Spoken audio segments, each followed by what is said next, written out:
ఎలక్షన్లో జరిగిన దానికి సరిగా ఒక నేనేమి ఒక్క నిమిషం కూడా బాధపడతలేను. నేను అదే రోజు మర్చిపోయాను, మీరు కూడా మర్చిపోయి మనం ఖచ్చితంగా ప్రజల్లో మరింత మంచిగా ముందుకు పోదాం. దాంట్లో ఒక 5-6 నెలలు గ్యాప్ ఇవ్వండి. జనాన్ని కూడా మనం ఏం చేసినాము, ఏం మిస్ అయినారో జనం అనేది కూడా అర్థమవుతుంది. సరే, పాతదాన్ని మనం ఏదో దృష్టిలో పెట్టుకొని నువ్వు ఓట్లే లేదరా నువ్వు ఎన్ని డిస్కషన్లే వద్దు. ఏ ఊళ్ళో కూడా మీరు అందరూ ఇంతకు ముందు కంటే మరింత మంచిగా సర్వీస్ చేద్దాం. కాకపోతే ఒక 5-6 నెలలు ఆగుదాం. 5-6 నెలలు గ్యాప్ ఇస్తే ఏంటంటే పబ్లిక్ కూడా అందరికి అర్థమవుతుంది. కొంచెం మంచి అయింది చెడు అయింది అట్లీస్ట్ వాళ్ళు తెలుసుకోవాలి.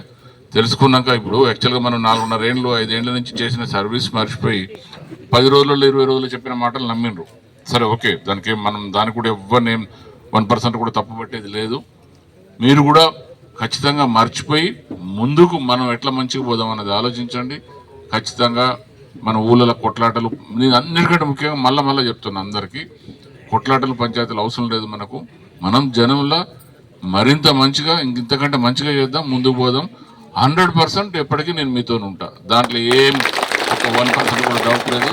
ఖచ్చితంగా సరే, మనము జనం ఏం మళ్ళీ ఆలోచించుకుంటారు, ఇంకా 4 రోజులు పోయినాక వాళ్ళకు కూడా తెలుస్తుంది. వాళ్ళ రియాక్షన్ ఏంది చూద్దాం, దాన్ని బట్టి మనము పోదాం. కానీ మన యాటిట్యూడ్లో మాత్రం మన ఎవ్వరి మీద ఊళ్ళో వాడు ఓటే లేదనో వీడు ఓటే లేదనో కక్ష సాధింపో లేకుంటే వాడిని ఇట్లా చేద్దాం అసలు 1% కూడా అవసరం లేదు. నేను మళ్ళా చెప్తున్నా, నాకు ఎవ్వరి మీద 1% కూడా కోపం లేదు.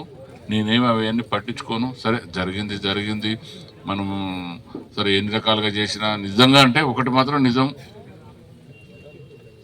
గతం మీరు పాత 30 ఏళ్ళు తీసుకోండి లేకుంటే ఇంకొచ్చే 10 ఏళ్ళు తీసుకోండి, మన మాదిరి తిరిగి చేసేటోళ్ళు మాత్రం ఉండరు. అది మాత్రం డెఫినెట్. దాంట్లో ఏం సరే అది మనం చెప్తే అర్థమయ్యేది కాదు, వాళ్ళకి చూస్తుంటే వాళ్ళకి అర్థమవుతుంది.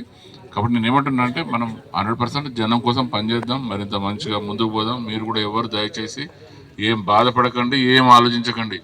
సరే, కాకపోతే నాకైతే నిజంగా కూడా నేను ఏ కోశాన్ని కూడా మనం ఓడిపోతామని మాత్రం నేను అసలు అనుకోలేదు. సరే, అట్లాంటి ఆలోచన కూడా రాలేదు నాకు.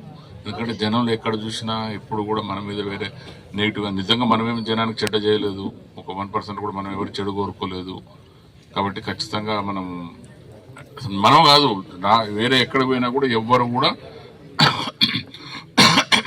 అందరు ఎక్కడ పోయినా ఇదే డిస్కషన్, మీరు ఎట్లా ఓడిపోయినారు. సరే, ఇక జరిగింది.